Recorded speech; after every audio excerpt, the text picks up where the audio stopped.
Chapter 1. I was jolted awake from a sound sleep by the ringing of my phone. I rubbed my eyes and saw that it was an unfamiliar number. I glanced at the time, 2:30 a.m., with obvious irritation. I answered the call. "Who is this? Calling in the middle of the night? You'd better have a damn good reason." There was silence on the other end. Just as I was about to hang up, "Alex, it's been 3 years. No matter how angry you were, it should be gone by now. Can you come back, please?"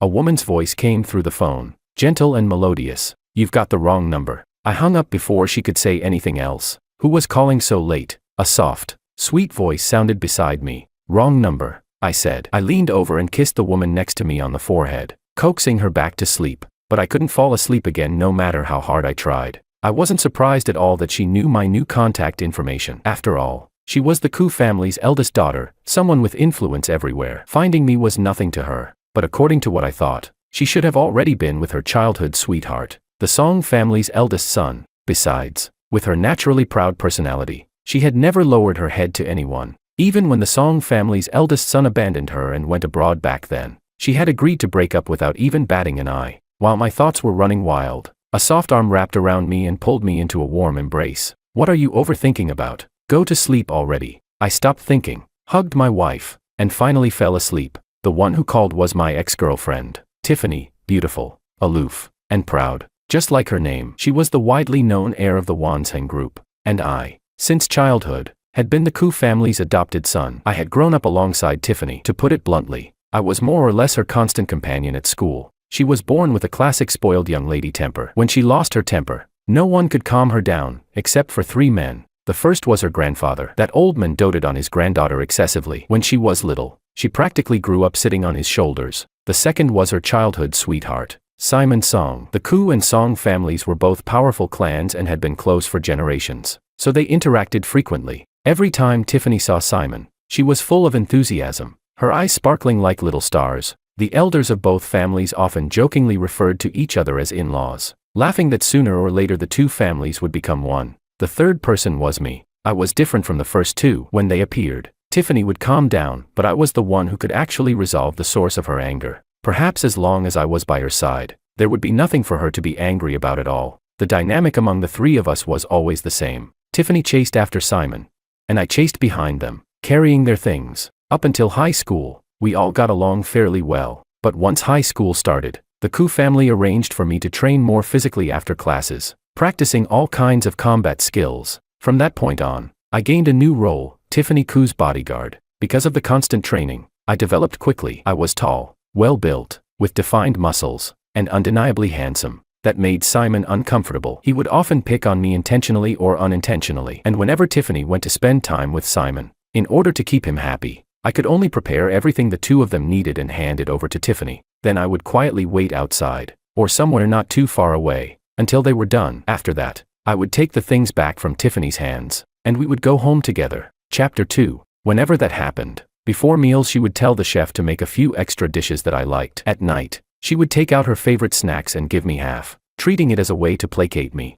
Honestly, I never felt bad about the two of them being together, because I had never once thought that there would be any kind of future between her and me. Even though her family treated me like their own child, I knew my place. If something didn't belong to me, I wouldn't dare to covet even a fraction of it. And so, the two of us entered university together. During the holidays, in order for me to take better care of Tiffany, her parents arranged for several nationally renowned master chefs to give me special training for an entire summer. Other students spent their vacations doing homework. I spent mine cooking. All because Tiffany wasn't used to being attended to by anyone else. She only allowed me to take care of her personally. So whatever hobbies she had, I had to study them thoroughly and do them well, because I wasn't just good-looking but also talented in many ways. A lot of female seniors and juniors at the university confessed their feelings to me. At first, Tiffany treated it like entertainment. Every time, she would laugh and say she'd help me give advice and screen them. Until one night, when a girl used a coordinated drone display to confess to me, Tiffany rushed over immediately, saying she wanted to see who could pull off such a grand gesture. The moment she saw who it was, her expression changed abruptly. "I don't approve of this." With that, she grabbed me and dragged me away. "Hey, I think she's actually pretty good." I had no idea where she got that much strength from. Mid-sentence, she had already pulled me to a deserted spot. Smack. A crisp slap landed on my face. I covered my cheek and stared at her in a daze. This was the first time she had ever hit me. "You think that kind of trash is good? You're really just a guy who thinks with his hormones. Sure, she has some looks, but haven't you heard that the CEO of the education group this university belongs to is having an affair with her? That man is old enough to be her father. She's probably pregnant and looking for some sucker to take the fall.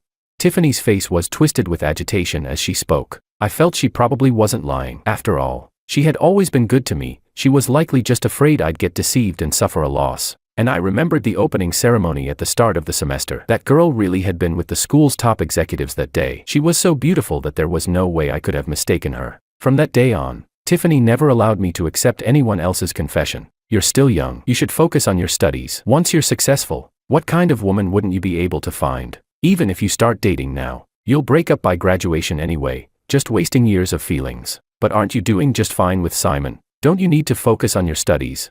I muttered back unwillingly. Oh, got some nerve now. Huh? You dare meddle in my business? Can you even compare yourself to me? Even if I only graduated from kindergarten, I'd still be more accomplished than you. Besides, Simon is just fine. If you talk back to me again, I'll skin you alive. It's late, get lost and go rest.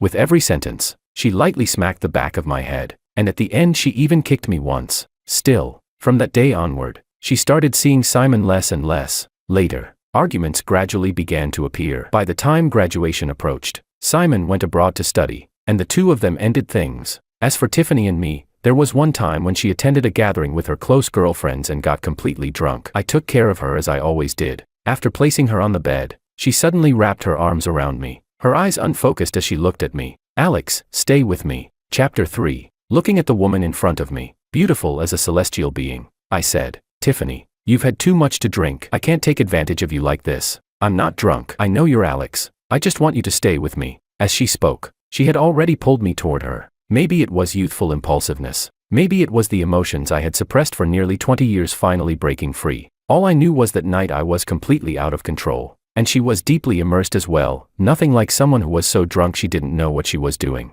The next morning, I was prepared to face Tiffany's fury. What scared me most was realizing that she was still inexperienced, something she had kept even after all those years with Simon, and I had taken it from her. How much must she hate me for that?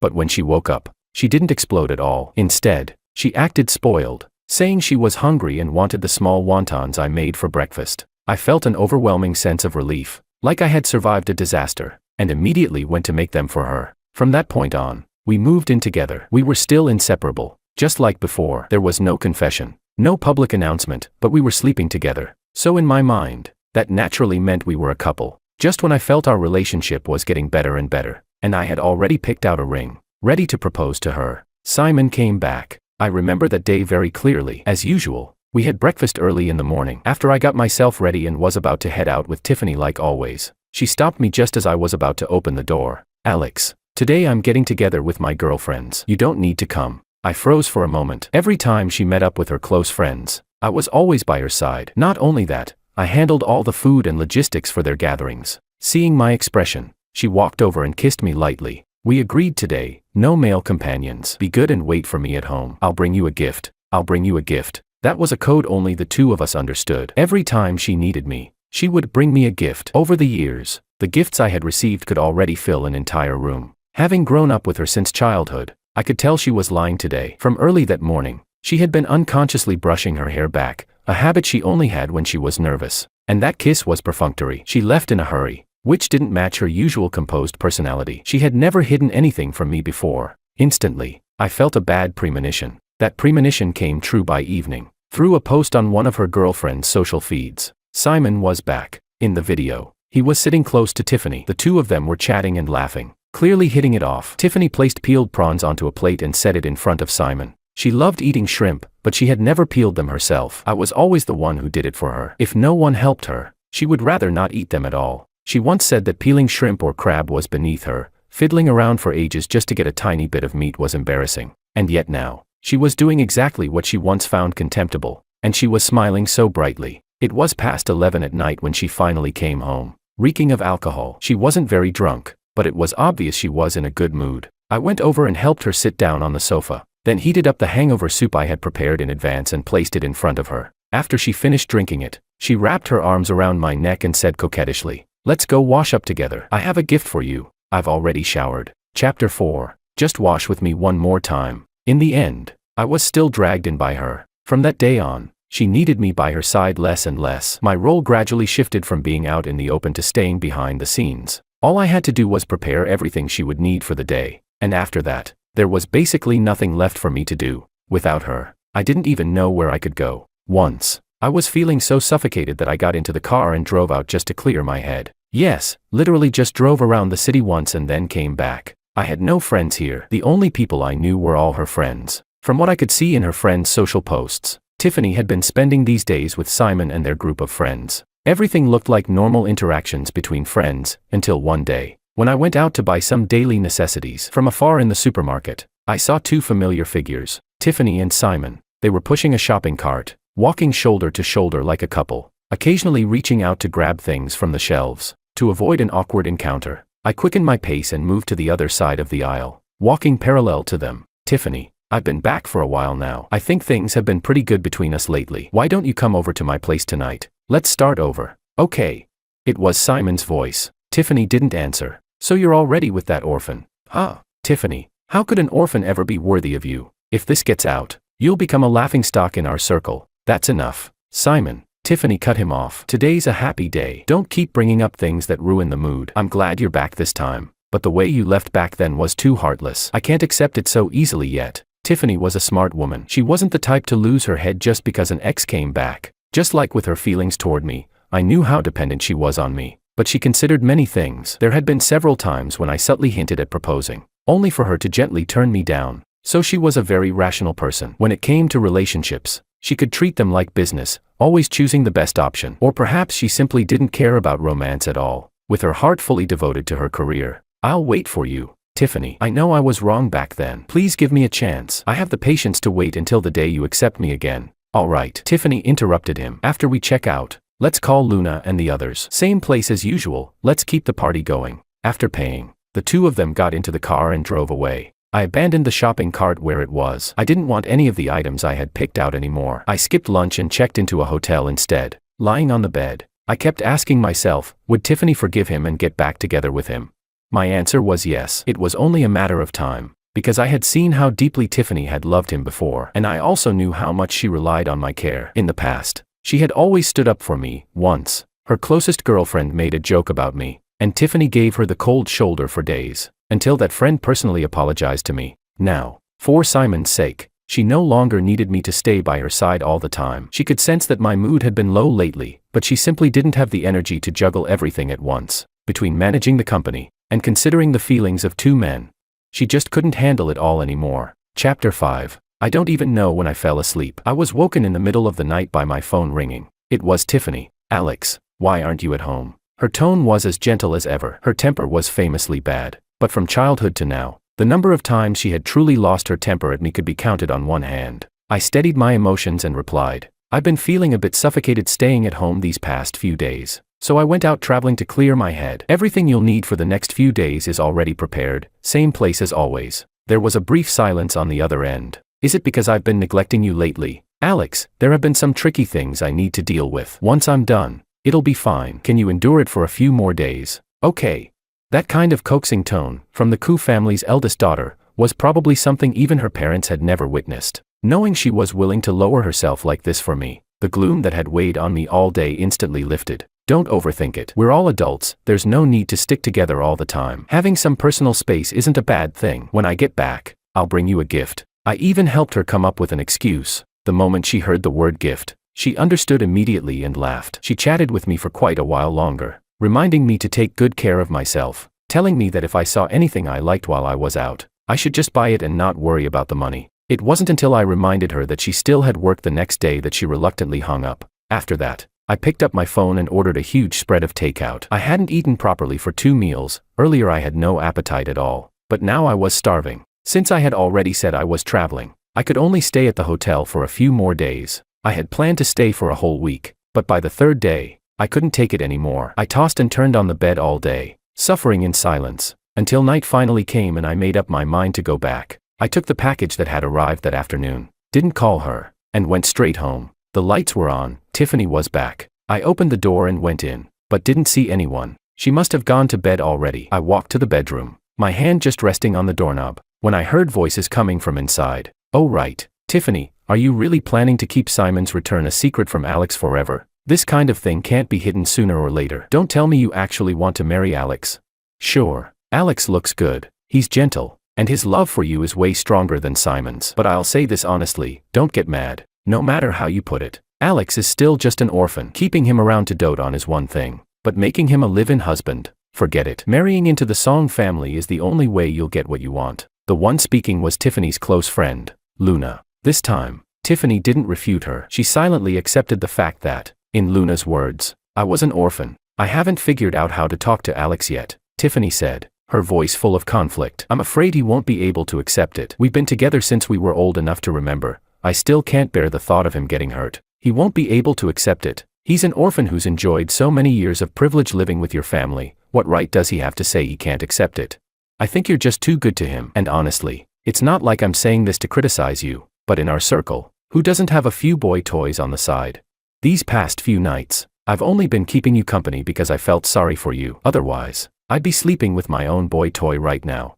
I'm not interested in that kind of man, Tiffany said firmly. In my entire life, I've only ever loved two men. Before, it was Simon. Now, it's Alex. One is my childhood sweetheart, my first love, the one I've liked since I was young. I don't even know why, but every time I see him, I just want to treat him well. The other is Alex, the one who's taken care of me in every possible way since childhood. He always understands what I'm thinking. I truly believe he's the person who treats me best in this world. Chapter 6. There's a famous quote by the well-known actor Tony Leung Ka-Fai, my dog bites everyone except me, because I raised him. Alex being good to you is the same logic. To put it bluntly, it's just a nanny's job. If one nanny isn't enough, then hire a few more. Alright.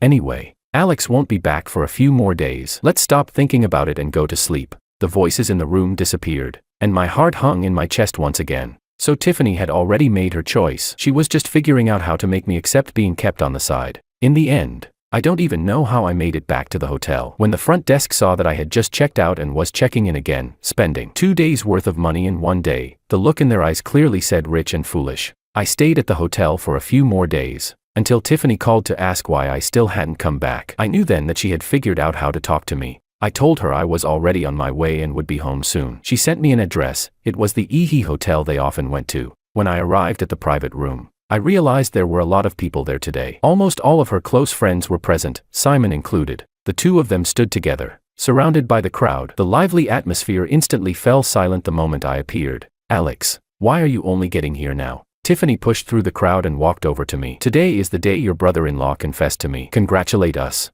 Those expressive eyes of hers seemed to be telling me to behave myself. I had imagined countless ways she might finally lay everything out in the open, but I never expected it to be this simple and brutal. I froze for a moment, then immediately put on a smile. Congratulations, sister and brother-in-law. Wishing you an early marriage, a lifetime of harmony. Only I knew what it felt like to say those words to the woman I loved. Simon was very polite as well, and the party soon returned to its cheerful atmosphere. After the drinking session ended, Tiffany told me to take her home, saying that since we hadn't seen each other for so many days, she had a gift for me. She then grabbed my hand, said goodbye to everyone, and headed out. Tiffany, aren't you coming back with me tonight? Simon stopped us, his gaze landing on our joined hands. Tiffany naturally let go. My family rules are strict. Before marriage, my parents won't allow me to stay out overnight. That's also being responsible to you. Then she leaned close to his ear and whispered, we've got a long future ahead of us, why rush? What you should do first is come to my family to formally propose. Simon gently patted her shoulder. In a few days, I'll pick an auspicious date and go. Then he turned to me. Take good care of your sister. I smiled and told him not to worry. The moment we walked out, I dropped the smile. Once we were in the car, neither of us spoke. After driving for a while, Tiffany was the first to break the silence. Alex, don't you have anything you want to ask? She studied my expression from the passenger seat. It was the first time I had ever heard guilt in her voice. What do you want me to ask? I replied calmly. Once you've made a decision, does it even matter whether I ask or not?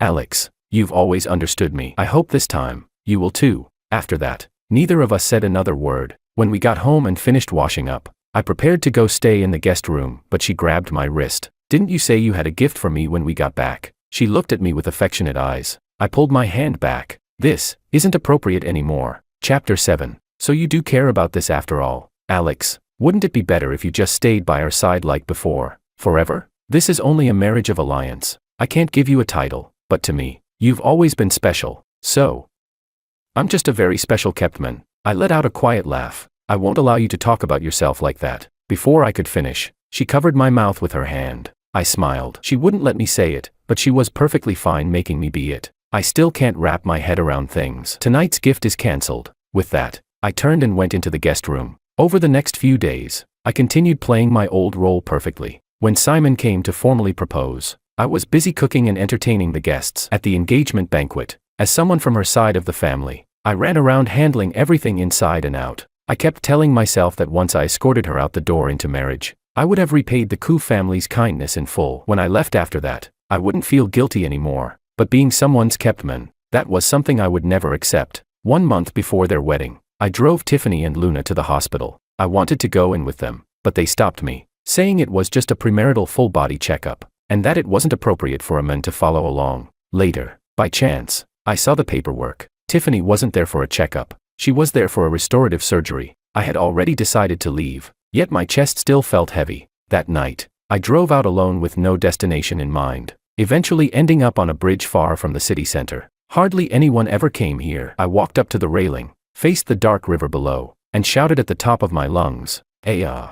letting out all the grievance and bitterness I had swallowed these days. "Help! Someone up there! Help me!" A woman's cry for help came from beneath the bridge. I rushed down immediately and saw 4 burly men surrounding a woman who was tightly bound. Most of her clothes had already been torn apart. If I had arrived even a moment later, the consequences would have been unimaginable. When the men saw me, they threw the woman aside and glared at me viciously, warning me not to meddle. I smiled. Finally, somewhere to vent my anger. 10 minutes later, all 4 men were lying on the ground, wailing in pain. I called the police. They were taken away, and both the woman and I were brought in for questioning. Before getting into the police car, I took off my jacket and draped it over her shoulders. By the time we left the station, it was already deep into the night. I drove her home. Her family lived in a high-end villa district. "It's pretty late. Why don't you stay at my place tonight?" she suggested. I was exhausted and didn't decline. The servants and the butler were clearly shocked when they saw her like that and hurried over to ask what had happened. After she briefly explained and had someone arrange a room for me,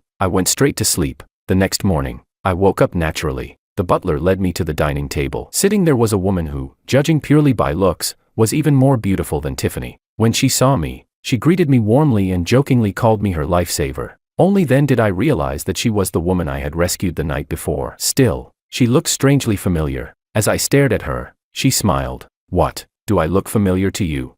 How did you know? Have we met before?" University campus. Drone confession. The moment she said those keywords, it all came rushing back. Seeing my awkward smile, she continued, "After you were dragged away by your girlfriend that day, I found out you already had one. Back then, you stood out in everything on campus, sports meets, performances. It made sense that you'd have such a great girlfriend." I didn't explain. To me, it had just been a small act of help. I hadn't taken it to heart, and I didn't think our lives would intersect again. There was no need to explain. Just then, a deep, steady voice sounded from behind us. "Avery, are you all right? Dad dropped everything over there and flew back overnight." As the voice fell, a tall, broad-shouldered middle-aged man hurried over. Chapter 8. He grabbed the girl's hand and looked her over from head to toe, his eyes full of concern. "I'm really fine, Dad. Didn't I already tell you I was safe yesterday?" The girl threw herself into his arms and acted spoiled. "As long as you're all right, good, good. That driver, I'll make sure he lives a fate worse than death. And those accomplices, along with their families, will all pay the price." From his expression and tone, it was clear he wasn't someone to mess with. "Dad, we have a guest here," the girl quickly reminded him, probably afraid I'd be intimidated. "This is the person who saved me yesterday. We were chatting today and found out we're actually alumni." Her father was a very forthright man. He sincerely thanked me again and again. It was only then that I realized he was the chairman of the education group affiliated with our university. So back then, I had misunderstood things. After listening to Tiffany, I had wronged her. After we exchanged contact information, Tiffany called looking for me, and I went back. Her wedding date was approaching, and there were countless trivial matters to handle. I drove them around for wedding photos, buying wedding rings, booking hotels, and so on. Watching the girl I loved wearing such a blissful expression, my heart finally settled. Perhaps her best friend had been right all along. We were never from the same world. My status as an orphan had destined us to never truly be together.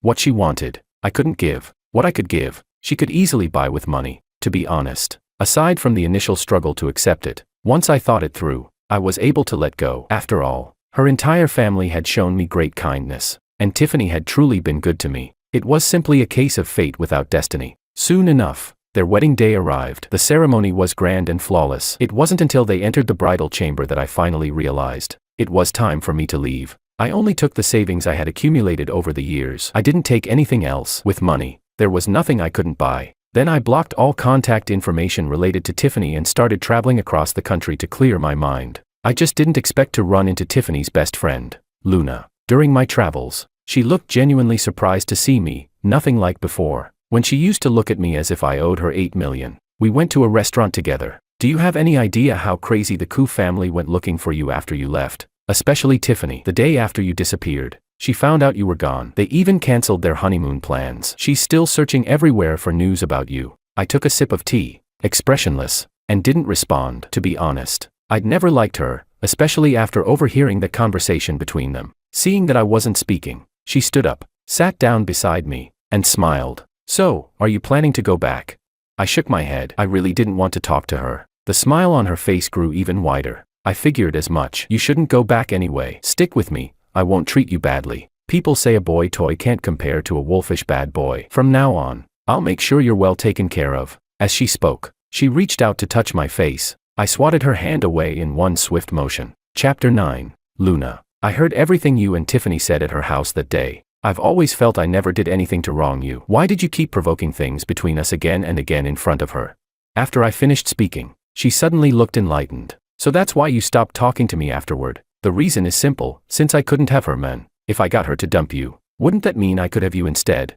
Honestly, what woman can stand seeing her best friend's boyfriend be better than her own? If there's anyone to blame, it's you for treating her too well. You made me jealous. She was always showing off in front of us how great you were. So if I couldn't get you, I'd rather destroy it. The cold, ruthless look in her eyes sent a chill through me. I threw out a single, "You're sick," then turned and ran without looking back. That woman was terrifying. After that, I went to South City. The scenery there was breathtaking, so beautiful it felt like it could cleanse the soul. After traveling around South City for half a month, I received a call from Avery. When she found out I was traveling, she asked for my location and flew over the very next day. Maybe it was because I'd been traveling alone for months. Seeing Avery again made me feel an unexpected sense of closeness. This time, she was dressed in travel gear, looking both beautiful and effortlessly cool. To welcome her, I bought a whole lamb from a local villager and roasted it myself. In the evening, with the gorgeous sunset before us, roasted lamb on the table, and strong liquor in hand, wow, it was simply perfect. I pulled off 2 lamb ribs, the best part, crispy skin and fragrant,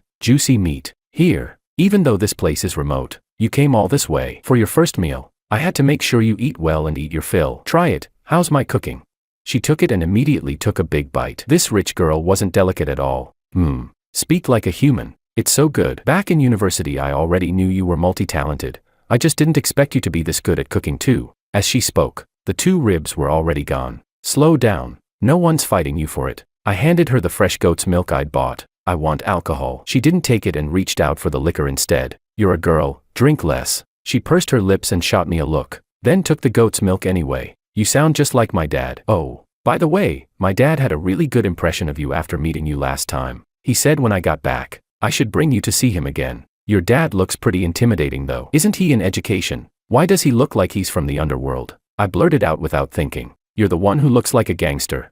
We chatted like that for a long time. Being with her felt easy and relaxed, genuinely happy. And just like that, we traveled together for more than 3 months, journeying across the country's magnificent landscapes. When I finally sent her home, she asked me to stay for a meal she cooked herself. It was simple, 4 dishes and a soup, but it tasted good. 1 bite was enough to tell she cooked regularly. I was really happy traveling with you this time. The day I called you, it was my birthday. My dad was out of town and couldn't be with me. I don't know why, but on impulse, you were the one I thought of. Alex, did that senior from university break up with you? She looked at me nervously. Why do you think that? I asked instead of answering. You hadn't called me for months. This trip of yours, wasn't it to heal from heartbreak? I smiled slightly. That was my answer. Chapter 10. Then, could you consider me? When she said that, her expression was completely natural, none of the usual shyness or hesitation of a young girl. I wasn't surprised. After all, she had confessed to me back in college. To be honest, spending this time with her had made me genuinely happy. She wasn't a domineering career woman like Tiffany, and being with her didn't come with that kind of pressure. She was also very caring. I realized that I had fallen in love with her. I nodded, then naturally pulled her into my arms. She smelled wonderful, her body soft and warm, Just like that, we got together. Not long after, we registered our marriage and held a wedding. One night, I received a call from Tiffany. I hung up using the excuse that she had dialed the wrong number. The next day, however, she showed up at my door. Avery opened it when Tiffany saw me behind her, eating breakfast. Her eyes instantly filled with tears. Avery invited her in politely, and Tiffany nodded courteously at her. There are some things I'd like to say to Alex. Is that all right? After several years apart, she had changed. She was no longer the hot-tempered, willful heiress she used to be. In the past, the moment the door opened, a slap might have already landed. Today, she was dressed beautifully, but she was thinner, looking haggard and tired. Avery came over and straightened my clothes. Some things should be talked through face to face. I'll wait for you at home. I squeezed her hand, signaling her not to worry. Then Tiffany took me to the place we used to live together. Everything there looked exactly the same as when I had left. Since you left, no outsiders have been here. I even did all the cleaning myself. I used to think my career was the most important thing in my life, until I turned around and could no longer see you waiting behind me like you always did. Only then did I realize that I truly couldn't live without you. I had grown used to everything you thoughtfully prepared for me. I used to think that everything you did for me was only natural. I took all your kindness for granted. You grew up by my side, like my shadow. How could a shadow ever leave its body? But you really did leave, and you took my soul with you. Watching her cry uncontrollably, I still couldn't help stepping forward to wipe away her tears. The woman I had loved for so many years, seeing her like this still made my heart ache. Look forward, not back. We both have someone we deeply love now. Holding on to the past wouldn't be fair to either of them. No, I don't love Simon. Maybe I had feelings for him when we were kids, but after he went abroad and came back during college, we were nothing more than a political marriage. It was only so I could smoothly take over the company. In fact, he has a woman overseas. He only comes back a few days a year to handle business. You're the only one in my heart. If you come back, I'll divorce him. I'll hand the entire coup group over to you. Nothing is more important to me than you now. You may not love Simon, I said calmly, but I deeply love my wife. The day before yesterday, we went to the hospital for a prenatal checkup. 3 months. The pregnancy is stable. Tiffany froze as if struck by lightning. Her mind went completely blank. She knew then, there was no longer any possibility between us. After a long silence, she spoke softly. Alex, cook for me one last time. I looked at her pleading eyes and agreed. Time slowly passed. Avery sat in front of the floor-to-ceiling window of the villa, watching the crimson sunset gradually fade into darkness. The light in her eyes dimmed little by little as well. Baby, was it wrong of Mommy to agree to let Daddy go out alone with that woman? She gently stroked her belly and murmured, Baby, the first time Mommy saw your dad in college, I fell for him. It was at the sports meet. The way he looked on the field, confident and radiant, was deeply etched into my heart. After that, I paid attention to him on purpose. He was talented in so many ways and so gentle. I finally worked up the courage to confess to him, but another girl dragged him away. I was heartbroken for a long time and thought we had missed our chance forever. Who would have thought that years later we'd meet again, because Mommy was kidnapped by our own driver working with outsiders, and your dad saved my life. Later, we traveled together. As we spent time together, I fell even more in love with him. After we came back, we got together, and then there was you. I believe your dad won't abandon us. Mommy and you. Wife, I'm back. Look what I brought you. I appeared in front of her, holding her favorite roasted lamb ribs. She slowly stood up and threw herself into my arms. Humph. I knew you wouldn't leave me and the baby. Did you clear everything up?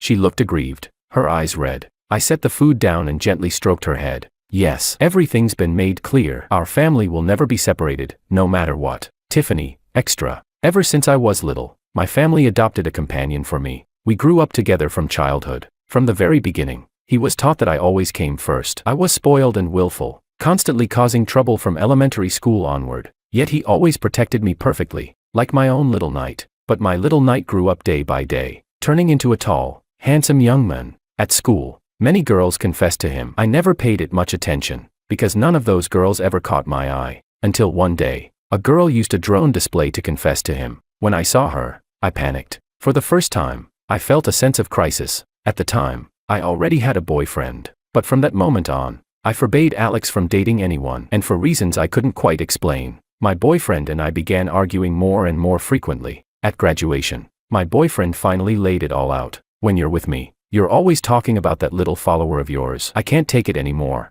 Either you make him leave, or we break up. I had never tolerated being threatened by anyone in my life, so I chose to break up. After that, he went abroad. One night, drunk, Alex and I ended up together. Those years were incredibly sweet. They were the happiest times of my life, but happiness is always fleeting. Under pressure from both families, it was decided that I would marry Simon as part of a business alliance. I fought with my parents many times. In the end, they used Alex to threaten me. If I agreed, Alex could remain by my side, as my men in the shadows. We would live a secret, behind-the-scenes married life within my family. Any children we had would still inherit the family business. That had been the plan from the very beginning. After all, I was the only daughter. The bloodline couldn't end. If I didn't agree, Alex would lose his value entirely, and would be discarded. So, under my parents' pressure and my friends' persuasion, I slowly accepted reality. But the moment my wedding ended, Alex disappeared. I searched for him like a madwoman. When I finally learned where he was already married. His wife was the very girl who had once confessed to him with a drone.